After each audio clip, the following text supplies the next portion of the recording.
Olá, pessoal, bem-vindos e bem-vindas ao Civicast, o podcast da área civil do ASBZ. Esse é o nosso primeiro episódio. Eu sou o Samuel Bueno, sou sócio da área civil e estou aqui com meu amigo Bruno Landini. Fala, Samu, com prazer estar contigo. Eu sou um outro sócio da área civil aqui do escritório e vamos junto nessa. Legal, gente. A gente está ainda no finalzinho de 2025 e a gente teve a ideia de criar esse programa. Fica desde já o convite para vocês que nos assistem, para nos acompanhar, porque a ideia é trazer mês a mês o Civicast para vocês, com conteúdos aqui de debate, que vocês também podem sugerir e contribuir aqui para a gente. E no contexto aqui desse primeiro episódio nosso, no finalzinho de 2025 e tentando projetar o que vai ser 2026, a gente teve como ideia trazer aqui os principais temas que a gente acredita que vão pautar o ano jurídico, ou o ano judiciário, na frente civil sempre, do próximo ano que vem aí, 2026, que é um ano de eleição, é um ano que por si só tem Copa do Mundo também, né? Que é um ano que promete ser bem movimentado. A primeira coisa que eu queria trazer aqui é uma notícia recente, que recentemente, no mês passado, né, em novembro ainda desse ano, houve um encontro do Judiciário, dos ministros do CNJ, do STF, e eles traçaram aqui alguns pilares que o Judiciário, como um todo, e aqui não só do civil, pretende abordar ao longo do próximo ano. E aqui esses pilares são três, basicamente um de excelência operacional, muito mais voltado aqui para a performance, e para o sistema, e para a celeridade, para as métricas de julgamento. Depois a gente pode até falar um pouquinho melhor disso. Um segundo pilar, também muito importante, da justiça social e dos direitos humanos, né, o foco aqui do judiciário nas causas mais urgentes e sensíveis, tanto de meio ambiente, de direitos fundamentais. E o terceiro pilar, de integridade e modernização, também aqui com uso de inteligência artificial, de gestão de processos, de estímulo à conciliação e outras ferramentas de inovação. Isso, de modo geral, é o que foi colocado dentro desse encontro aqui nacional do Poder Judiciário que houve em novembro. E aí, Samuca, acho que até o próprio Código Vigente traz muito essa frente de celeridade, eficiência do processo, gestão. Hoje eu acho que esse é um tema extremamente caro do Poder Judiciário, talvez seja o tema central, como os processos são julgados, a forma como o advogado, membros do Ministério Público e afins interagem com o Poder Judiciário. Então, todo ano é sempre legal revisitar essas métricas que o CNJ traz, que outros órgãos de relevância trazem, para que nós, advogados, também saibamos nos posicionar, fazer essa comunicação e essa interação de uma maneira mais assertiva. Isso, de fato, tem um impacto no nosso dia a dia, na forma como a gente advoga para os nossos clientes. E justamente dentro dessa perspectiva, isso é legal porque todo mundo que tem processo, está na frente contenciosa, seja como jurisdicionado, como cliente ou nós advogados, a gente tem sempre aquela dor de ter processos muito antigos ainda em tramitação, e essa é uma das metas que entra nesse pilar do Poder Judiciário ali em termos de eficiência e de vazão no julgamento dos processos. E vou colocar aqui um dado objetivo que foi estabelecido aqui, que é uma meta que é de julgar os processos mais antigos a fim de reduzir esse acervo envelhecido de processos ainda em andamento. Então, uma delas é na Justiça Estadual, a meta é julgar 80% dos processos distribuídos até 2022 e 100% das ações que têm mais de 15 anos de idade contados desde a sua distribuição. E, por sua vez, na Justiça Federal, a meta é julgar 85% dos processos que foram distribuídos até o ano de 2022 e também 100% desses processos mais antigos. Fica sempre aquela dúvida do quanto esse tipo de meta é execuível ou não, mas já é um forte indicativo de que esses processos em acervo, os mais antigos, tanto na Justiça Estadual quanto na Federal, eles devem entrar aí na mira para julgamento definitivo em primeira instância, ou aqueles julgamentos que estão em conclusão em segunda instância, ou até mesmo nas instâncias superiores há muito tempo.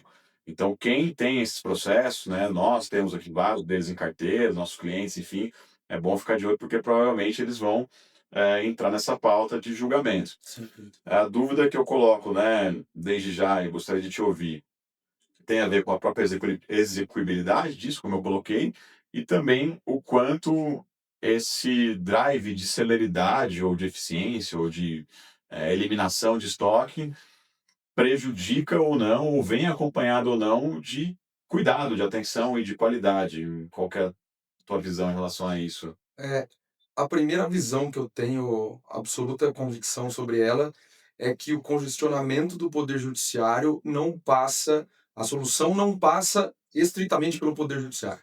O advogado precisa ser criativo, ser inovador, precisa ser sensível a onde tramita o processo, as partes envolvidas, tem que ser uma atuação, por assim dizer, atuação conjunta entre judiciário e advogados, porque não adianta esperar do juiz, com o número de processos que existe hoje, esse congestionamento, achar que essa vazão será dada pela estrutura do Poder Judiciário. É humanamente impossível julgar o número de processos que hoje existem. Então, o advogado precisa ajudar a construir essa solução. E aí, não é só na veia do litígio. É óbvio que pode, eventualmente, despachar um memorial e pedir uma celeridade em determinado julgamento, apresentar uma petição um pouco mais estratégica para trazer essa provocação de uma decisão um pouco mais célere, mas é também dar um passo atrás, entender o macro de como está o processo e buscar soluções alternativas que não seja necessariamente uma decisão judicial. Até usando, entre aspas, o juiz na construção dessa solução. Potencialmente construir um acordo ou conseguir uma decisão parcial ali, que não seja a decisão que vai resolver o processo na sua totalidade, mas uma boa decisão que coloca numa posição melhor para trazer para um acordo, por exemplo. Então, é muito mais uma postura ativa do que uma postura passiva de achar que essas metas, por exemplo, serão cumpridas por si só pelo judiciário. É de fato bastante desafiadora a meta, apesar do esforço do Poder Judiciário em atingi-la. Eu vou dar um depoimento aqui assim, que a gente sente aqui no dia a dia, que chega no fim do ano, que é nessa época que a gente está agora, outubro, novembro, dezembro, o último trimestre aqui, a gente percebe como aumenta o número de processos que a gente tem aqui que entram em pauta para julgamento, especialmente casos de segunda instância, né? Então, de repente, você tem casos que ficam o ano inteiro ali meio parados, chega nessa época, eles começam a julgar em escala ali, você vai vendo que as sessões também começam a ficar muito cheias e tudo mais. Então, de certa forma, é um comportamento previsível, que isso já acontece quase todo ano, porque eles têm já essas metas, mas agora vem uma meta ainda mais agressiva.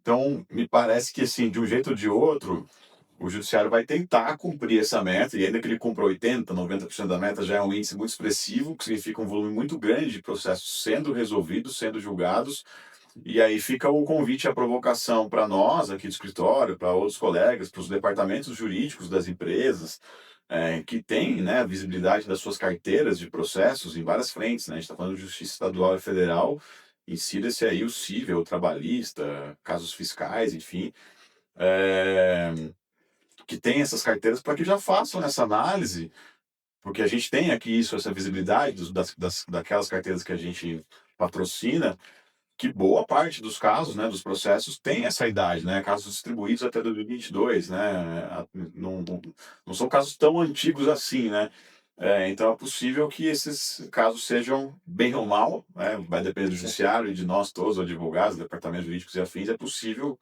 que eles sejam decididos de alguma forma ao longo do ano que vem. Então já cabe toda essa análise estratégica, como você bem colocou, de repente fazer algum tipo de plano de ação para acordos, para trabalho no judiciário, em termos de memoriais, a fim de instruir ou preparar melhor um julgamento, enfim, porque hoje a gente já sabe que existe uma automatização de julgamentos, Hum. como também existe do trabalho, do advogado, enfim, isso já é inegável.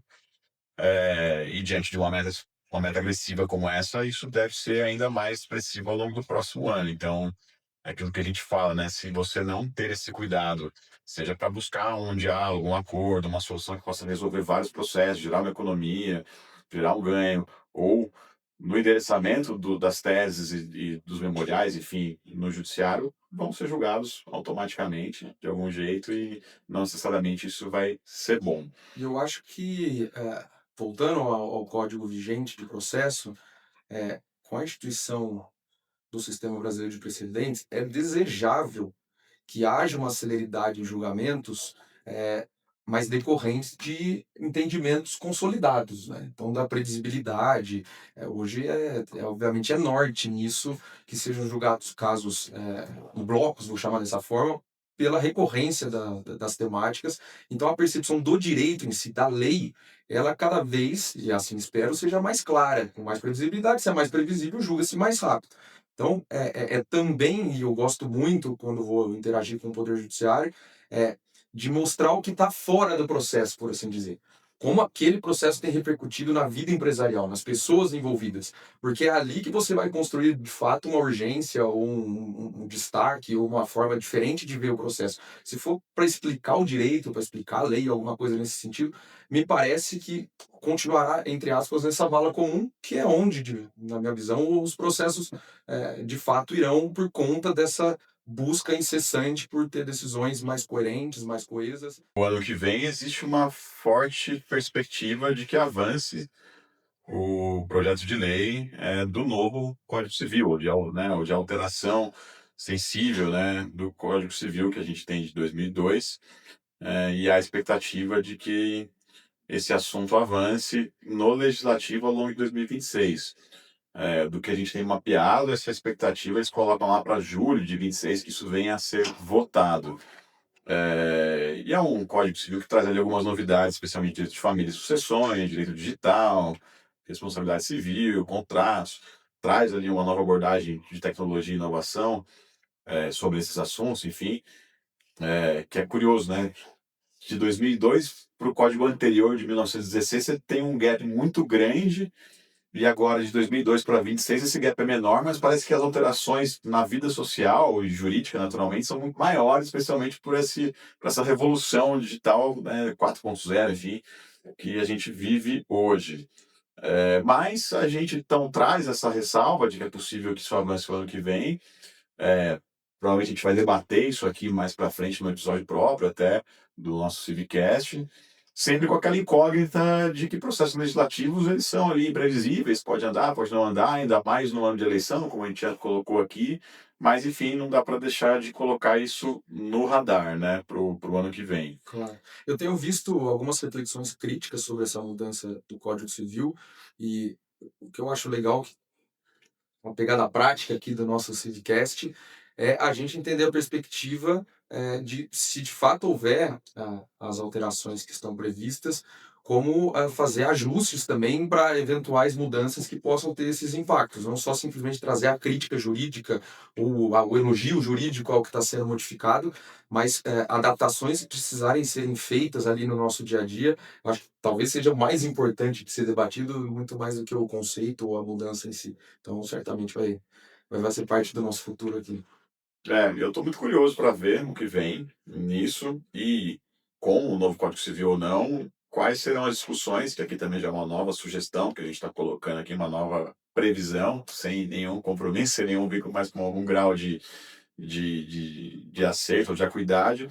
Também em relação a essa questão de uma responsabilidade algorítmica ou a responsabilidade digital dentro dessa era que se vive, tanto de contratos digitais quanto até mesmo de serviços e produtos. Então, é uma coisa que a gente já começa a ver também aparecer, é, questão também de acidentes com veículos autônomos, quem que responde, quem que não responde, é, contratos na área digital, em termos de boa-fé objetiva, acho que a gente até estava falando aqui um pouquinho antes, a questão do Airbnb, a gente está vendo já isso hoje acontecer, discutindo-se inclusive em convenções condominiais, se pode, se não pode, em assembleia, se pode, locações de curtíssima temporada. Então, eu estou curioso porque eu acho que isso independe até mesmo, são realidades que já existem, né? Serviços, produtos já estão Sim. funcionando dentro dessa lógica, mas com o Código Civil ou não, mas como que o Judiciário eventualmente vai começar a tratar esse tipo de tema ao longo do próximo ano e dos próximos, né? Não só 2026, mas é um Enquanto outro ponto. mais amadurecer esses assuntos com antecedência, mais preparado nós estaremos para também influenciar a jurisprudência que vai ser criada a partir da potencial nova lei, né? Então, sem dúvida é necessário aprofundar cada segmento do Código Civil que vai ser alterado. O outro ponto que eu anotei aqui para a gente trazer, também acho que não é exatamente novidade para quase ninguém, mas é um tema quente ainda e se conecta com a primeira provocação que a gente fez aqui das metas do judiciário, que é basicamente essa questão da automatização das ferramentas de tecnologia na gestão de processos por departamentos jurídicos e por escritórios, mas principalmente pelo judiciário, né, que a gente já sabe que eles já usam, eh, e o quanto isso também deve agora aumentar exponencialmente, né, e acelerar ao longo de 2026. Eu acho, na minha visão, que em 25 houve um experimento ainda desse tipo de ferramenta já mais consolidado, ou das várias ferramentas, já existem, não é desse ano, já vem de alguns anos, mas esse ano acho que foi o ano que o tema estava sempre na mesa, em qualquer debate, em qualquer fórum, congresso que a gente foi, né? Todos os que a gente Uhum. participou, sempre tinham painéis falando sobre isso, já com dados presentes, né? Então eu imagino que em 26 isso vai estar ainda mais em pauta, mas agora não do ponto de vista ideológico só, mas já do ponto de vista empírico e de aperfeiçoamento. Então, é, é um tema para se ficar bem atento, inclusive, ao longo do próximo ano. Sem dúvida. A minha percepção, acho que cresce, evolui rápido demais, né? Mas a visão que eu tive dentro do contencioso é que a utilização da IA ainda é muito numa pegada de substituir o trabalho do advogado. E para mim, a virada de chave, de fato, que obviamente já é feito também, mas não em larga escala, é a potencialização do exercício da advocacia. É como eu uso a IA para otimizar, para melhorar o meu trabalho, como eu aprofundo o que eu entrego, como eu torno mais visual o que eu entrego, como eu filtro as informações mais relevantes de uma forma que me traga mais otimização do trabalho. E não simplesmente substituir, faça a peça por mim, ou a gente invariavelmente via jurisprudência criada e aplicação de multa. Então, acho que essa frente é muito na pegada do substitua o que eu venho fazendo, que é uma realidade também. Parte do trabalho, a inteligência artificial, não só no mundo do direito, vai ter uma substituição e a gente tem que se adaptar a isso. Mas eu vejo com bons olhos, inclusive, a chegada da IA para ajudar nessa construção, porque aí eu acho que de fato a gente pode levar, inclusive, o nosso patamar de execução do dia a dia. A gente está falando muito do contencioso aqui, porque somos sócios do civil e com muita atuação na área contenciosa, mas a nossa área civil como um todo envolve também toda uma frente consultiva, contratual, negocial e que também já, né, tem utilizado bastante desse tipo de tecnologia, mas só, de novo, voltando para aquilo que a gente faz no dia a dia, e quando eu digo que não só nós, advogados, o departamento jurídico estão utilizando, mas também os setores públicos estão utilizando, que eu concordo contigo, tem que utilizar mesmo, acho que contraproducente seria se não utilizassem, mas eu me recordo de um caso já ainda nesse ano de 2025 em que, numa decisão judicial,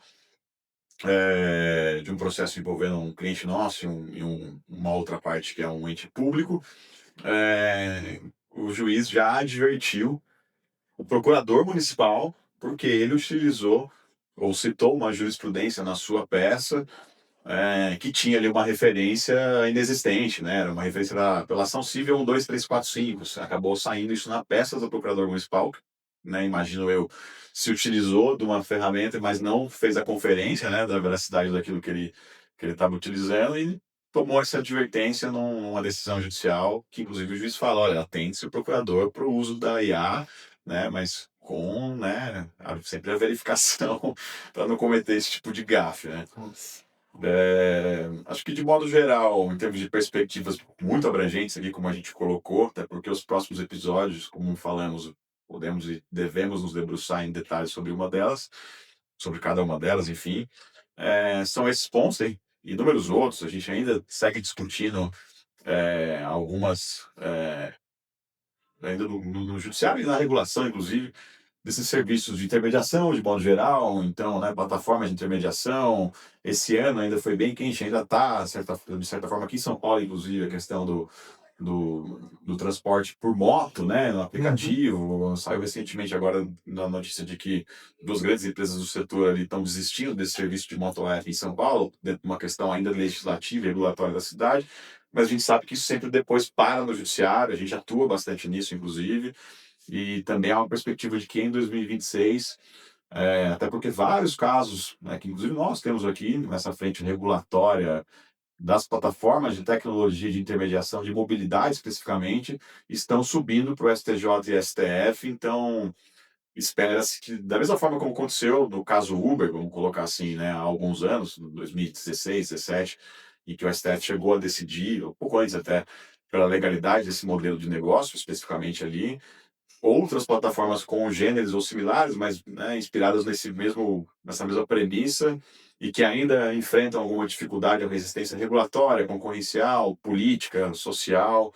e judiciária também, já estão tendo suas demandas agora chegando para as últimas instâncias aí, então também devem surgir decisões bem relevantes nessa frente e que podem impulsionar e de fato consolidar um novo modelo de negócio de ferramentas de aproximação, de mobilidade, ou que podem fazer o contrário e fulminar aí um serviço disruptivo e tudo mais, mas há essa expectativa também para 2026.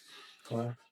Eu acho que também nós temos alguns temas no STJ, que estão inclusive afetados, né, sob rito de recurso repetitivo, são temáticas do dia a dia importantes que vale acompanhar. Óbvio que parte delas já tem até pauta para o começo do ano, mas outras não.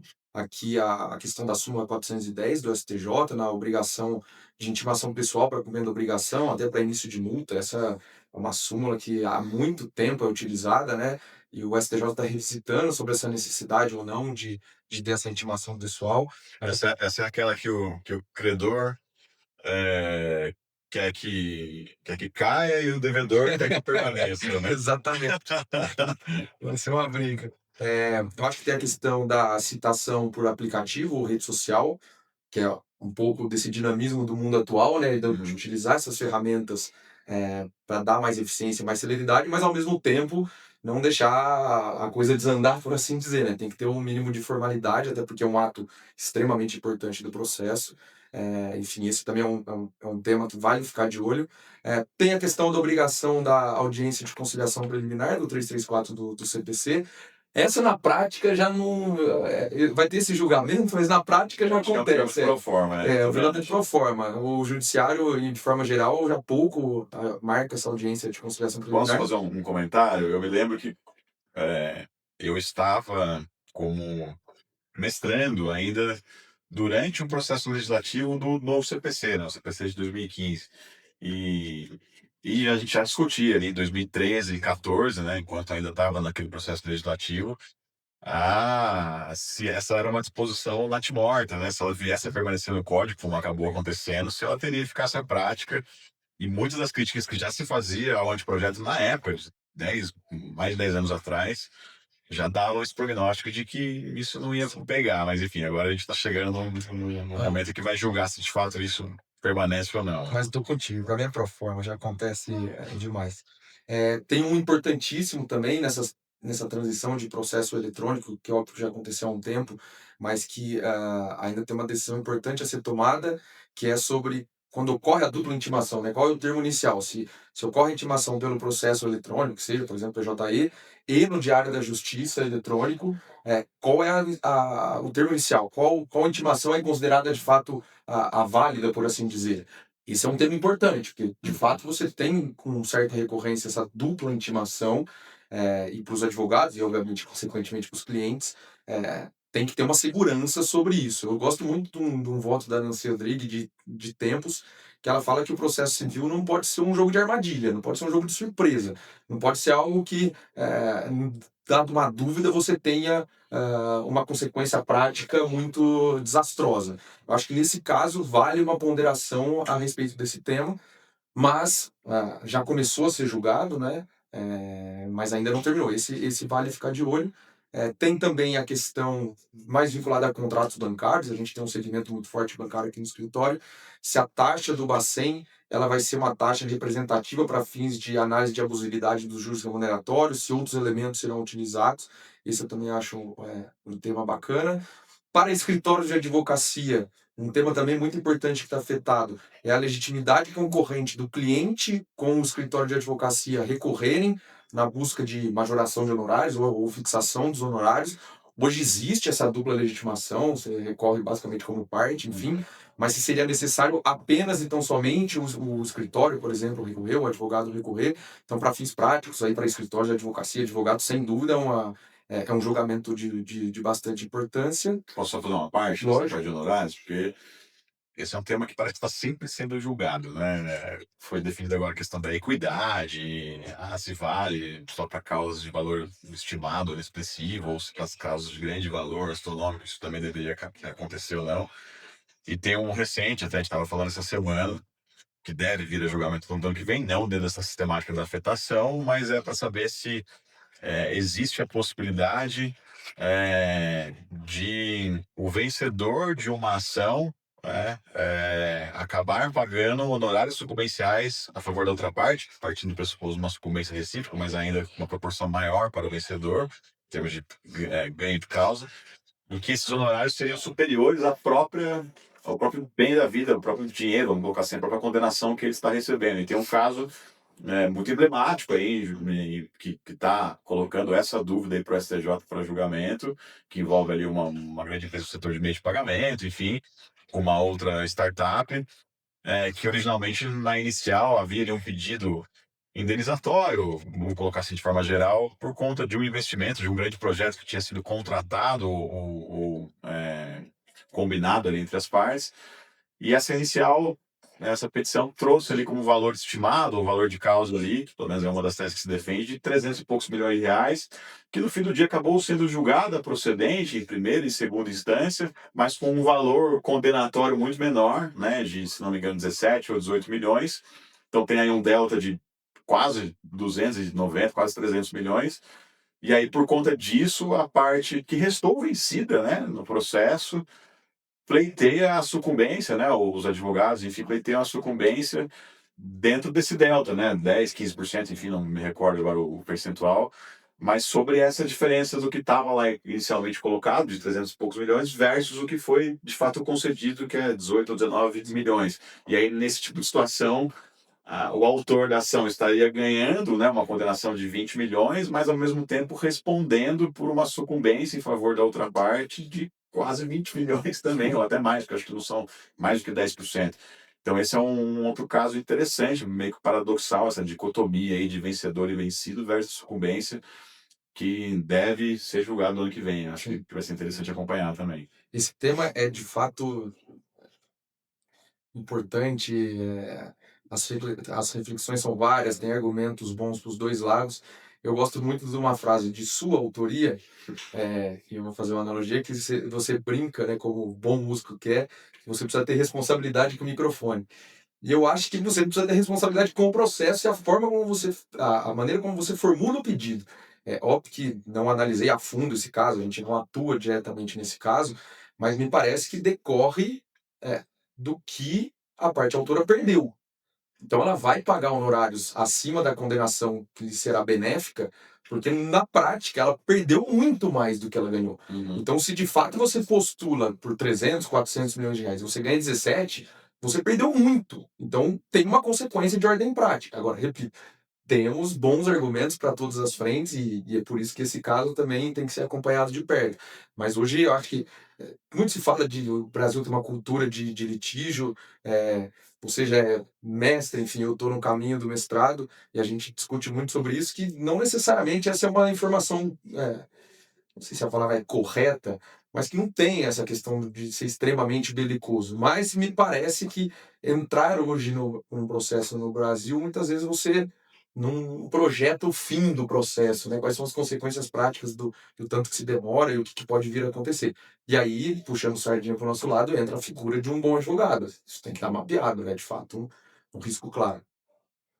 Tem mais alguma das afetações que você ia falar? Das avetações acabaram, tem um que eu gosto também, estava tendo na disciplina aqui de coisa julgada, ele não está afetado, mas está em julgamento, salvo engano, ontem teve uma sessão de julgamento e a ministra Nancy Andrighi voltou, não sei se é de fato esse, mas é sobre a dupla coisa julgada, que se faz coisa julgada no primeiro momento e uma segunda coisa julgada afronta o conteúdo daquela primeira decisão. Se qual prevalece? Aquela primeira? Não, essa suplanta a primeira decisão que foi tomada. Então, para quem gosta aí do contencioso do processo civil, apesar de não estar afetado, esse é um tema que me parece também legal de se acompanhar. Esse tema também deve ser palco para bastante discussão acadêmica, inclusive, né, doutrinária e tudo mais, porque de fato a coisa jogada em si é um tema que está sempre ali contendo discussões calorosas. No fim, a gente acabou trazendo, né, vários pontos aí que a gente imagina que possam ser objeto de pauta, né, seja no judiciário ou mesmo nas discussões acadêmicas e jurídicas entre escritórios e empresas para o ano que vem. Volto a insistir aqui que, à medida que esses assuntos aumentarem de temperatura e à medida que fizer sentido, a gente vai fazer episódios aqui dedicados para isso. Mas acho que para um primeiro momento, para um primeiro programa, já é tema suficiente, né? A gente espera que vocês tenham gostado, tenham acompanhado aqui até o fim. Fiquem também super à vontade para sugerir outras pautas que a gente possa trazer aqui dentro do Civicast, mas principalmente um convite para nos seguirem aqui, porque de fato a gente quer trazer esse conteúdo com uma frequência mensal, sempre atualizado para vocês, com esse debate mais tranquilo, mais leve, sem muito juridiquês, mas com alguns pontos de atenção, algumas recomendações que a gente pode fazer no caso a caso aqui, que a gente entende. E com muito prazer que eu acho que a gente cumpre esse dever de inaugurar esse novo projeto dentro da área aqui civil do SBZ. Como eu falei em outros conteúdos, a gente também vai trazer a parte consultiva, que também é muito forte aqui na nossa área, aí no escritório, e que tem bastante coisa atual e relevante para a gente debater. Obrigado, Bruno, pela conversa. Valeu, Samuca. Foi um prazer estrear contigo. Gostei bastante. Acho que vai ser um projeto legal. Como o Samuca colocou, acho que tem uma pegada técnica também dos assuntos que estão discutidos, mas com muita abordagem pragmática, a visão não só do advogado, a visão do cliente, o negócio por trás de todas as discussões. A gente vai trazer mais gente também, não seremos só nós dois, eventualmente clientes, quem quiser participar. A ideia é a gente construir conjuntamente para que seja um podcast gostoso de se ouvir, que agregue conteúdo. Então, bora 2026, a gente tá animado. Você acabou de assistir mais um episódio do Civicast, o podcast da área civil do ASBZ. Se você gostou, curte, comenta, compartilha E se inscreve no nosso canal. Valeu, gente. Valeu, Até a pessoal. próxima.